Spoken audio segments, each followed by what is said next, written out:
तुम्ही तुमच्या पोरीला चांगले संस्कार नाही दिले म्हणून पळून गेली ती. आम्ही चांगले संस्कार देते, पण वाईट गोष्टी लेकरं आपोआप शिकते. तुम्ही काय शेंग खात होते का? तुम्हाला दिसत नव्हते का पोरगी काय करत होती तर? काय झालं? काय डांगर चालू आहे एवढा? सापडली का साहेब महिले? तपास चालू आहे. माय बापाला अक्कल पाहिजे, पोरीला घरातच ठेवलं पाहिजे.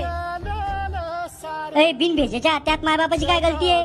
कोणतेच मायबाप आपल्या लेकीला अशी रिकामी कामांनी शिकवत. बाहेर शिकायला पाठवायची की गरज आहे का? मग गरज आहे. उद्या जर तू पोरगी किंवा सून डिलिव्हरीला गेली, तू काय म्हणतो महिला डॉक्टर पाहिजे असं? असे जर तुझ्यासारखे विचार असले तर कशा बनन महिला डॉक्टर? शिकवा मग. अजून गेली ना पळून. त्यात तिच्या बापाची काय चूक आहे? स्वतः उपाशी राहून पूर्ण पोटभर खाऊ घातलं, ही चूक आहे त्या बापाची? स्वतः फाटके कपडे घातले, फाटके चपला घातल्या, पण लेकीला काय कमी पडू दिली, ही चूक आहे त्या बापाची? आमचे हे कुठे गेले?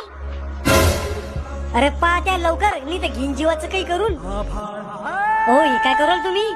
मला जगाचं नाही मरायचंय आता. माझ्या पोरीने मला